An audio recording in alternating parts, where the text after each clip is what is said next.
Welcome, Sharks Nation. It's not Jeffrey Rich, and if you're watching on YouTube, it's not from the Aloha Tower Marketplace campus, powered by DSE Hawai'i. We still are, but Paul Brecht, usually the guy behind the camera, joining you today for a really fun and special Sharks Weekly, as we're joined by HPU men's basketball team's head coach, Jesse Nakanishi, and captain forward, Maj Dusanic. Guys, thank you so much for joining us this morning ahead of a big-time week for you guys. Yeah, appreciate you having us. Looking forward to talking about it. Looking forward to hearing all about it. Want to catch up a little bit about the season. Before we do, Mai, going to bring you in. Just say hello, how you doing? Thank you so much for joining us today. And, you've enjoyed a second half of your season where it really seems like you're starting to kick things off, and that's where I want to start, Coach, where you guys have taken off into this third seed into the PacWest Conference after about 6-7 years out of postseason play, your first season taking over, and you guys clinched a spot early and now have been working on, obviously the regular season is over. You guys have been working on seeding ever since. Mai, what has it been like? I'll start with you this season, working under Coach Nakanishi in a little bit different role. I know he was an assistant coach, the associate head coach last year. How's it been different this year? Has it been all that much different? I wouldn't say it's been all that much different, but yeah, I was probably the closest with Coach Nak last year too. He was the one that, recruited me, brought me over here. So we've had a great relationship from the start. And then, just him being head coach, I think, we took our program to another level as the results show. And, just like in the first year of being head coach, getting third seed, I think that's great with a almost completely new team too. I think that's just speaks for itself. I'm glad you bring that up because it is a brand new team in a lot of senses. 7 returners, but 10 newcomers this season, Coach, and that can't be easy in your first year. You're trying to build a program with which you already did have familiarity.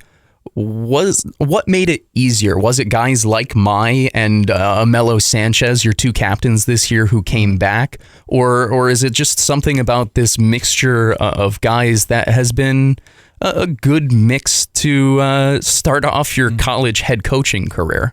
Well, it's been a fun challenge to go from day one when kind of being elevated, if you want to say, it was to, we kind of had some culture in place, but to grow that culture. And obviously there's things, I felt were very important to have. And so it's been, we have a fun group. I enjoy coming to practice every day and, of course, the games, but they're an enjoyable group to coach and they've really bought in. Of course, we're still making strides every day to keep building the culture. It doesn't happen overnight. It doesn't happen in 1 year. It's a constant process. But guys like Mai who have been here a little bit and really know what I want and what I'm seeking has been instrumental in building that culture. And Mai in particular has been the catalyst behind a lot of our success. We play a lot through him and around him, and I believe he leads the league in field goal percentage, and that's been amazing for us to have him take that next step in his game. And, it's no secret with him doing that has been a lot for our success as a team. And we've talked a bit about the success. I suppose I should clue the people in a little bit about that success. You guys 18-10 throughout the regular season, 13-7 throughout PacWest play.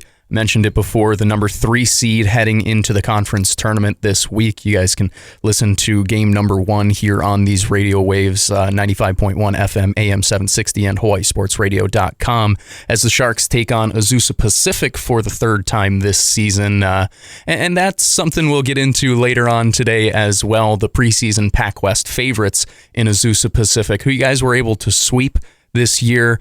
You guys have enjoyed a good year, but it wasn't easy by any stretch of the imagination. You guys started out on the road. You dropped your first 2 games in Alaska. You do end up coming home at 500. Mai, I want to ask you specifically how it was as a player to go through the opening of the season. You guys lost Charlie Weber just about 72 hours before the season began. You guys go out on that road trip, and he misses the first, I believe, 5 games of the year. And what was it like? What was the mindset like inside the locker room when, I mean, before even the first moment of the season had been played, you guys already were facing adversity? Yeah, so Charlie's obviously a really big part of our team, one of our best scorers. And yeah, it was kind of shocking, knowing that you're going to have to play for at least like 4 or 5 games without him. Obviously, he was going to play a lot of minutes and be important to our game. So yeah, that was just adversity, like you said in the start. And we kind of just said, yeah, let's just go play for him. We know we're still a good team, and it added a little bit extra motivation. But yeah, we kind of just had to figure it out on the fly, how to play without him. And yeah, those first 2 games were tough. I think we were still trying to figure each other out, like our play styles, learning how to play with each other in actual games. But yeah, we just talked about this in the locker room actually the other day, and we said, yeah, we started off 0-2, and then coach, after that second game, he was like, we can be one of 2 teams. We can keep going like this and just start stacking losses, or we can get a win, then stack another win, and stack another win. And then I think after those 2 losses, we went on a 6-7 game winning streak, and that's when I thought we were for real, and we had to keep the momentum going. Yeah, it's almost like you're a professional at this, Mai. You set me up because that's exactly where I was going to go next, was that 7-game win streak you guys do end up rattling off. And Coach, I wanted to get kind of your thought process through that stretch, because Mai's right. You guys dropped those first 2 games. You're still learning about yourselves. And then something seemed to have changed in that Western Washington game. And all of a sudden, you guys were able to stack those wins. Was it as simple as that conversation post-game after your guys' second loss, or did you see something else from your team in those coming days that kind of switched or flipped the switch for you? Mm-hmm. Yeah, well, a number of things come to mind, but every team goes through adversity throughout the season, be it losses, be it injuries, academics, who knows what it is. Everyone goes through their share, and we sure had ours. Now, we had 2 guys go down with appendicitis. We had a broken hand. We had a death in the family. You name it. We had a bunch, and every team does. And I just love our guys. We just never made excuses along the way. And I think the biggest trait I always remember about this team is that we did bounce back from tough things along the way. I don't think aside from those 2 losses early on, I think after a loss, we always recovered with a win. And never stack losses together. So it was a great thing to have, and that's what I expect from this team moving forward into this conference tournament. We had a tough game the other night at Hilo. Didn't play our best game by any stretch, and that's a testament to Hilo. They played very well, but we bounced back each time. So we keep it really real with our guys, and we preach the truth to them, and we talk facts, and they respond each time. So I expect nothing different coming up. You guys have certainly, like you mentioned, dealt with a lot of adversity. We'll continue to get through that today and into the conversation a little bit more. I do want to talk about that first home game, though. Against Slippery Rock, you guys are going at it, and that kind of set the tone for what the entire year seemingly has been for you guys, which has been a boatload of really, really close games coming down to the wire. But when it comes to late game execution, that's where you guys have really excelled a lot of times. I'm curious where that comes from. Is it as simple as the preparation and practice? Because we mentioned at the start, 10 new players to this roster, 7 returners. It's not like there was pre-built chemistry for you guys to lean back on.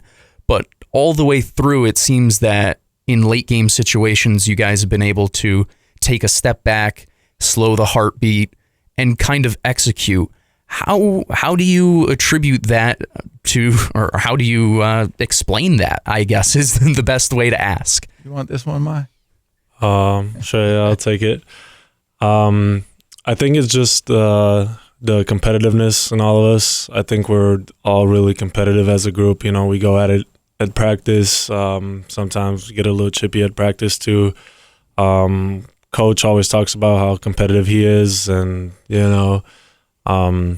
just wanting to win really badly. So, and I also think that we played a lot of close games at the start, and we grinded them out, and I think we kind of learned how to play games like that, and just execute better under pressure when that time's coming to a zero. And just that first game against Slippery Rock, it was tight the whole game, just going back and forth. They're a good team, but we managed to get it done. And I think that most of our games that came down to crunch time, we managed to pull off with. Your chemistry continues to, or has continued to get better throughout the year. That game, a lot of fun for me, calling my first game winner, obviously, over our airwaves. You guys can catch that on demand if you want to go back and relive some of these wonderful moments that we're discussing today on Sharks Weekly with HPU men's basketball. We got to step aside real quick. When we come back, we'll continue this conversation, talk a little bit about a top 10 upset over a team in the nation, and some other fun wins throughout conference play. Don't go anywhere. You're listening to Sharks Weekly on the Hawaii Sports Radio Network.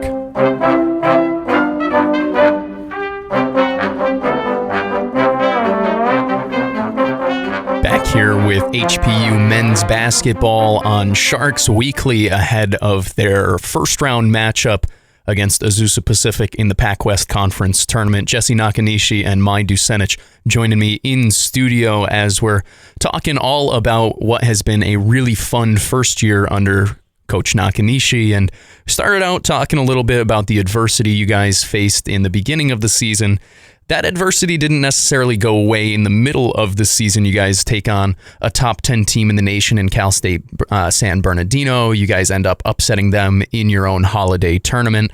And then you get into conference play. And as conference play starts, another case of appendicitis, as you mentioned before. You lose a Matt Van Komen for 7 games in the middle of it. How did you guys kind of navigate through that stretch, first starting with that top 10 upset against Cal State San Bern, and then going into conference play without your 7'4" center? Mm-hmm. Yeah, obviously Matt presents issues for a lot of teams. He anchors our defense with his length and shot blocking abilities, and that really showed in that San Bern game. But it was really collective effort. But yeah, Matt's so impactful. That win was really big for us. I think it spurred a lot of confidence in our guys that we can really compete in the league if we can beat one of the top teams in the region. And in fact, they were recently ranked number 1 in the region. And, moving forward, those are the type of games you need to win to get regionally ranked, in addition to doing well in conference. And that's what we'll strive for next year and try to schedule as tough as we can with games like that. And then, the second part of your question, losing Matt soon after that as we headed into conference was tough. He's such a big part of it, no pun intended. But, he's come back really strong from that, but giving credit, it was basically a month off for him, and at his size, to get that conditioning and motor back. It's not an easy thing to do, but, he's really good working with our athletic trainer, Chris McBride, and staying in shape. So I give both of them a lot of credit, and it's been great having Matt back, and we're going to need a big tournament from him moving forward. Definitely going to need a big tournament from him going forward. Going to need a big tournament from a lot of guys. I do want to ask Maj about that upset, because against the top 10 team in the nation, like Coach said, kind of shows you guys what the ceiling is, and that there might not even be a ceiling on this team. What was your thought as you guys went through that game, and what do you remember about that upset as you look back now? I just remember them watching them last year in that same tournament, and watching them play was just, they were a really good team. They were just flying around the court, just playing really good basketball. So I knew that if we were anything close to that last year's team, that it was going to be a really hard game to play. But they're just people too. We're basketball players just as they're basketball players, and I think we took on our early lead. Like, we went on a little run, and right after that, we were all just kind of like in the rhythm of the game.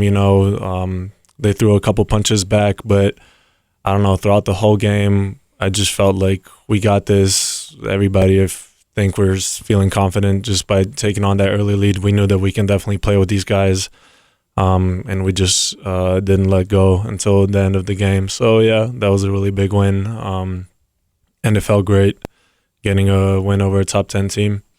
And then I am curious because as we were talking, I just kind of started to think about it. You're 6'7", if I'm not mistaken, or give or take a couple of inches. Matt at 7'4". Is it weird at all to have somebody who's almost a foot taller than you, despite you being probably the tallest person in almost every room you walk in? Yeah, it's just crazy, and everywhere we go, like at airports, restaurants, people are always like, "Oh my God, how tall is this guy?" I remember we were at the store this one time. People wanted to take pictures with him, and yeah, Everywhere. It's just everywhere we go, people are always shocked by his height. But yeah, it's definitely crazy how tall he is. But it's great having that in practice. Competing against him, just like learning how to finish. With a guy that's 7'4" guarding you. So yeah, I think it's really good for pushing us to be better through playing with him. And then obviously it's great to have him on our team for the reasons that coach has said earlier. Yeah, the top shot blocker in the conference in terms of blocks per game, and that's even, I think he's only a couple behind the overall lead despite missing those 7 contests. So certainly has been a massive anchor inside the paint for you guys. And during that time that he did miss, you did show off your rebounding prowess as well, and that's something that obviously you have been phenomenal with all year.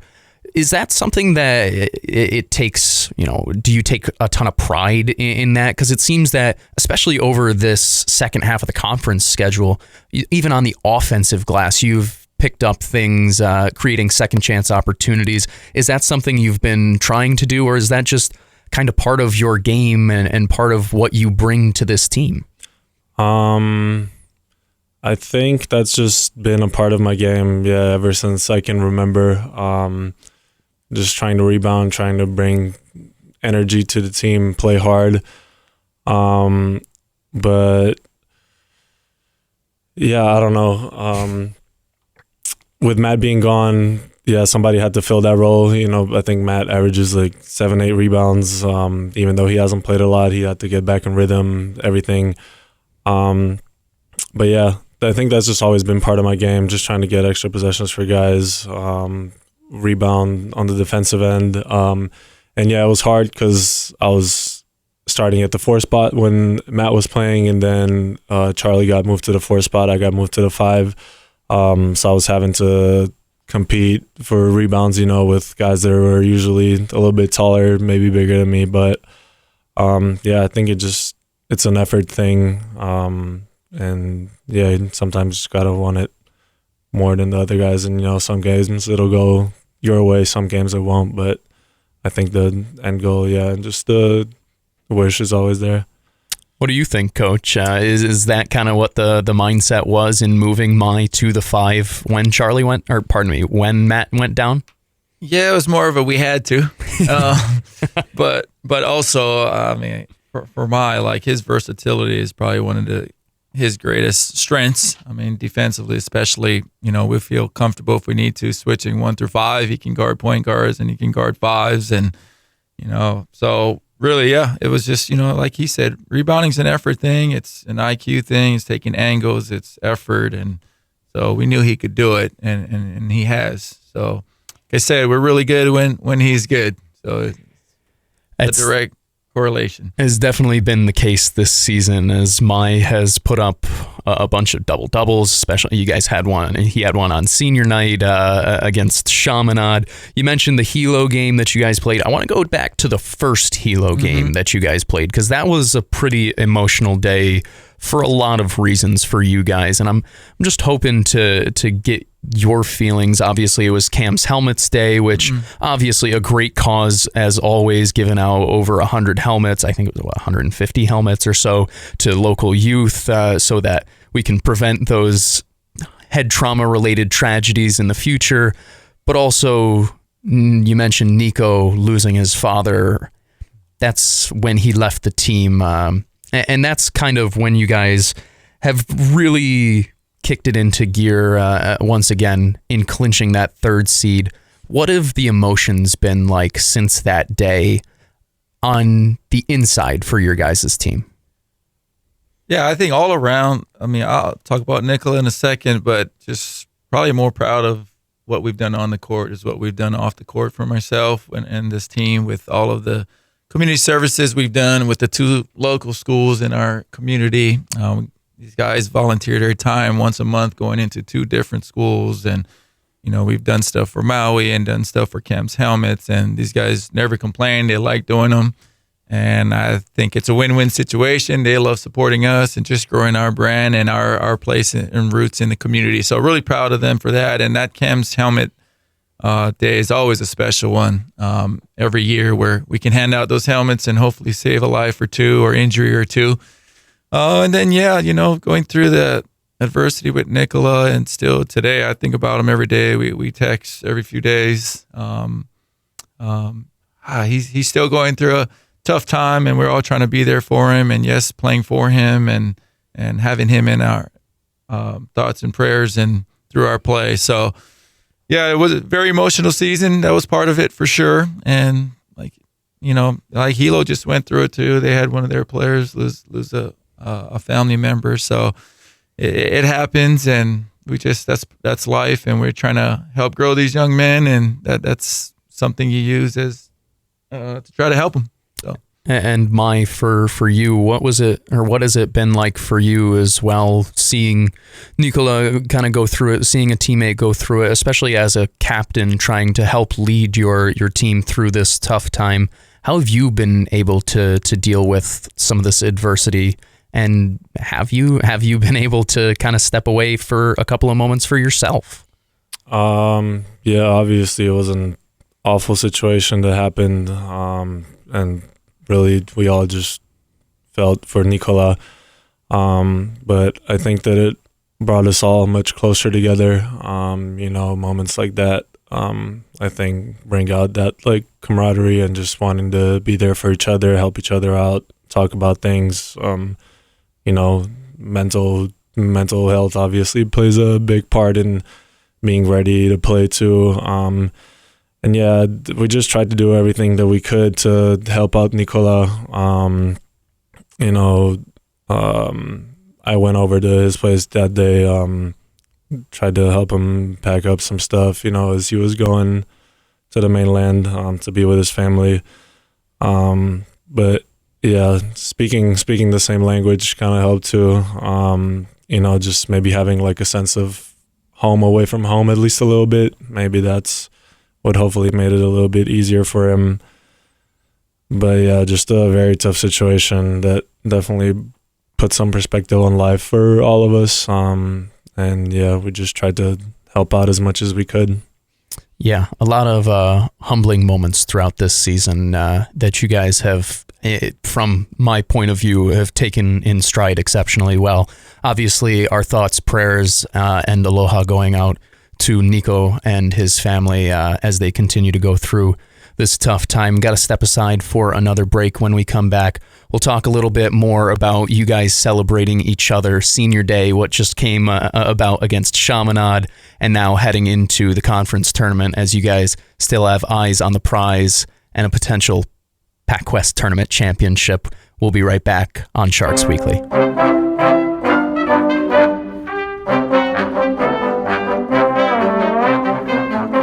Welcome back to Sharks Weekly. Paul Brecht filling in for Jeffrey Rich as we have a special edition of our weekly show with HPU men's basketball this week ahead of their PacWest Tournament matchup with Azusa Pacific. Jesse Nakanishi and Maj Dusanic joining me today. We just had a really fun conversation to recap like half the year, most of the year. Now I want to recap what was one of the more fun days of the season, and that's senior day. You guys celebrate Tyrese Terrell, who we talk about somebody who's faced adversity, another player of your guys's who has gone through the ups and downs of basketball and life throughout this year, dealing with a injury that held him out of his own senior night, obviously. And you guys end up pulling out a big-time victory against Chaminade 77-72, a fun game that you were down at halftime and then kind of turned things up in the second half. Take us through senior day for you guys, or senior night, I suppose, for you guys, and what that was like all the way from the locker room to coming back to the locker room for halftime to ending up winning in front of a pretty packed house one more time in front of the Shark Tank. Yeah, I mean, first of all, I think that was by far the most fans we've had in my 9 years here at HPU. So that was fun. You know, there's people texting me about not being able to find parking. We haven't had that problem before. So that was fun to have that many people cheer us on. And we started off slow defensively. We don't usually give up 40 points in the first half. But we turned it around and, was able to make some shots on top of that. And it was a fun game. Chaminade always presents their unique challenges with their style of play, and they're a very talented team themselves. Speaking of close games, they played a ton of them and can play with anybody. But yeah, it was a very enjoyable game. In the second half, at least, where we were able to turn things around and end on a high note at home. And you enjoyed a really fun game, 18 points, 11 rebounds, both game highs. And in that sense, what was it that you were feeling so good with? I think you went 9 of 10 from the field as well. Kind of goes back to that offensive explosion we've seen you take this season as you've improved your finishing with each hand, both left and right-handed finishes around defenders who aren't necessarily 7'4" Matt Van Komen. And his free throws. And his free throws have been phenomenal as well. That's good. Yeah, it was just a great game for everybody, I think. Well, maybe not in the first half, but second half, we picked it up. But yeah, I remember talking to Coach after the game, and he told me, yeah, you turned it up a notch after those first couple minutes. And yeah, the first couple minutes were a slow start. It was our first home game after, almost 2 weeks, more than 2 weeks. So we just kind of had to get back in that mojo of playing at home, remembering how it is to play at home. And yeah, just after being a slow start, we all picked it up. Guys made some shots, which allowed me, to get the ball inside and work in the post a little bit. So yeah, all credit goes to, the whole team. We work as a unit, like individual performances don't really matter if you don't get the win. So yeah, I think it was a collective effort. Everybody made some big shots. And yeah, when guys are doing well, it usually correlates to other guys, getting confidence off them too. So yeah, it was just a good team game, and it was a good win to clinch the third spot. You mentioned it. You guys clinched the third seed in the PacWest Conference Tournament with that win, essentially making this past Saturday's game against UH Hilo, I don't want to call it pointless for you guys, but it made it this past game. It didn't matter, the result, for what your seeding would end up being. You guys finished the season, the regular season, I should say, at 18-9, 11-3 at home, and that was a big time change from a year ago. And I was hoping you could take us through the biggest difference between last year and this year at home, where you guys were able to really protect the Shark Tank almost like no year in recent HPU memory. Yeah, we said from the very start, when we all got together as a group, that, playing at home means a lot. You have to protect your own home court. And we actually set a goal for ourselves to go undefeated at home. We fell a little bit short of that goal, but we still had a really good year at the Shark Tank, I think. And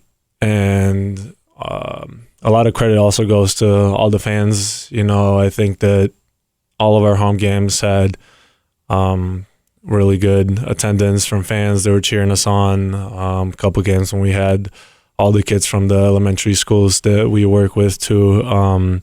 So yeah, the fans were definitely a big part of it. And then just having that mindset from the start of the season, playing at home is special. Not everybody gets an opportunity to do this, especially in a place like this. So just, protecting our home court was one of our main goals from the start of the season. And I think that we did a pretty good job at playing at home. I would agree. And you guys also on the road go 7-6 to end out the year. Over 500 on the road. A couple of those losses to Art and to Point Loma, the two top seeds in the PacWest Tournament, heading on in, the co-conference champions, regular season conference champions. How much are you looking forward to potentially getting another bite at the apple should you get a chance to get past Azusa Pacific?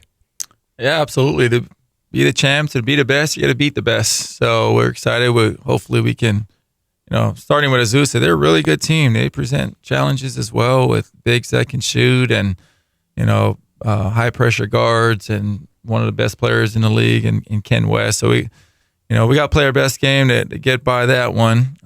It's going to take everything. And then we got Academy that'll be rested and waiting for us. And they play a intense brand of basketball themselves. But we're really excited to play them. And then who knows who ends up, in that championship game if we're fortunate enough to make it there, which I believe we can and will. But it would be pretty incredible to play Point Loma at home for the championship at their home. That's something else where you guys do go back to the mainland. You head out this is being played on Thursday. You headed out this past Tuesday, hoping to get a little bit more insight on what tournament prep has been like for you guys ever since Saturday against Hilo ended. How have the players been given time to rest? Mm-hmm. And how have you guys been preparing as you get ready to go to the mainland for who knows how long? Yeah, it's a real balance as a coach, making sure we're firing fresh and rested, but yet have ample enough live reps and walkthrough reps. So we're always meeting and navigating through that, and oftentimes do like to utilize our captains to get a feel for the team and where we're at. And but yeah, we took off yesterday, Sunday. We had just played Thursday and Saturday, and that Hilo trip's a long one. It's a full day. We leave at 10 a.m. I think, and we meet at the airport at 8:45, and our flight home is at 9 o'clock. So it's a long day. So definitely rested on Sunday. We'll get after it today with a full day. Travel on Tuesday.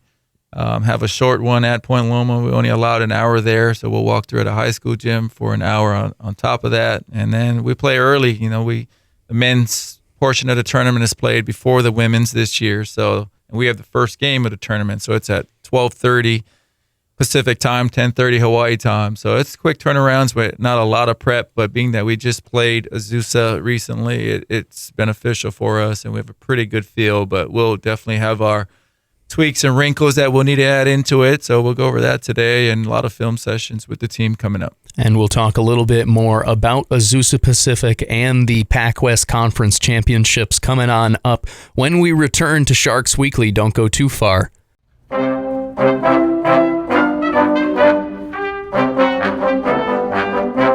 Back here on Sharks Weekly, Paul Brecht bringing you the live and interactive Jesse Nakanishi and Maj Dusanic ahead of the PacWest Tournament. You guys taking on Azusa Pacific in the quarterfinals, a team that you guys were able to sweep during the regular season, but something I say on Wake Up in the Den with Ku'ule Agbayani all the time, really difficult to beat a team 3 times in a single season. So I was hoping you could kind of give the listeners an idea of the team in case they haven't tuned in against your PacWest foes before.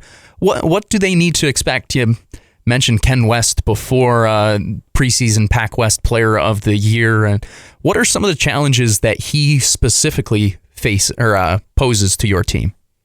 Yeah, a really talented player. He has NBA range, so we have to close out deep all the way out to him, and then he also can take you into post. So if you do some switching and end up with smaller guys, he can back you down. He's a tough shot maker, as I call it, and all we try to do is make sure that he's taking tough ones and not clean ones. And for you, when you go against a player like that who does have length but can stretch the floor, how difficult does that make your job on the defensive end, or is it something about the HPU scheme? Because you guys have been the top defensive PacWest team throughout this season. Is it something about your scheme that allows you guys to kind of move as this one big amoeba, or is there a difficulty presented when you get a stretch 4 or a stretch 3 or a stretch 5 like a Ken West? Yeah, I think actually Josh has been one of the biggest parts of our defense. Just guarding probably the toughest matchup on the opposing team every single night. And yeah, he's been holding guys that usually score in double digits to single digits almost every single time we play guys like that. He was also the one that was guarding Ken West. Obviously a tough player to guard, but I think he did a great job. And he's been doing that throughout the whole year. And then, we have great shot blockers in Matt. And yeah, I think we just move as a unit. Every single game we have a specific defensive plan that we're trying to execute, and I feel like we've done a really good job throughout the whole year. I think we hold teams to the lowest points per game in our league. So yeah, defense is definitely a thing we pride ourselves on. I actually do want to give that to you a little bit, Coach, where that was something you talked with me about early on, about your team being a defensive calling card. And it seems that the players have really taken to that. And part of that, like Mai brings up, Josh Nasulu, who has been phenomenal since stepping on the court for you guys. It's funny, we've kind of coined him Josh Off Night Nasulu as his nickname, just for his defensive prowess. What has he meant to your guys' defense this year? Yeah, well, a couple guys really come to mind. Coach Frost has been a big addition to our team, and our defensive identity that I set out for us to have, and bringing him on board and having him really focus in on the defense. And he dives deep into it, and we play a lot of personnel-based defensive schemes. And, he's been a catalyst behind that and making sure setting our guys up for success in that part. And then, yeah, Josh, for sure, we give him the toughest assignment every night. He's so great at moving his feet. He's physical. He's a hard worker, and he has a big-time motor, as I call it. And so he's been instrumental for our leading our defense. And then, like Mai said, we have guys like him and Matt waiting for anything that might get past guys like Josh. So it's been fun to see our guys get after it defensively and execute game plans as we set out during the week to do. I am a little bit curious, though, because as you do face against Azusa Pacific, while Ken West is the one that'll grab a lot of headlines for the Cougars, they also do have a player in Bryce Sloan who is one of the better scorers in the conference. What challenges does he pose to your guys' defense heading into this Thursday matchup, this quarterfinal matchup, that you guys need to key in on should you want to move into the semifinals? Yeah, he's a 3-level scorer, and he really is that mid-range game of his, turning a corner and ball screens and that pull-up. So we want to make sure all of those are contested and tough shots. But his backcourt mate in Reedy is really good too. He plays really good defense and can hit threes. So they're a well-balanced group. They have other bigs that can shoot as well. So you're right. It's tough to beat a team 3 times, but I really believe in our defensive identity if we stick to our principles. And then offensively, just try to set our guys up for success on that end as well. And at the end of the day, our guys got to go make some plays. Mai's got to go finish and make plays for other people, and we got guys to step up and knock some shots down. Running out of time here, Mai. Just one last question for you. How's the team feeling? How do you kind of pitch yourself as a captain? How do you talk to the team as you head into this conference tournament? Yeah, it's the final stretch of the season. We've worked really hard to be here, to be in this position, to play for a championship. And I think we're all on the same page. Everybody's bought into what we're doing. Obviously, we're trying to win a championship here at the tournament, and then go play on in the NCAA tournament. So, yeah, I think that everybody is just going to be really locked in, getting three wins in a row and getting that championship. And you beautiful people should be locked into 95.1 FM, AM 760 and HawaiiSportsRadio.com, 10:30 a.m. Hawaii time on Thursday, the quarterfinal matchup for HPU's men's basketball team. Jesse Nakanishi and Maj Dusanic joining me today on Sharks Weekly. Thank you guys so much for joining us. Right on. Thanks for having us. Yeah, thanks.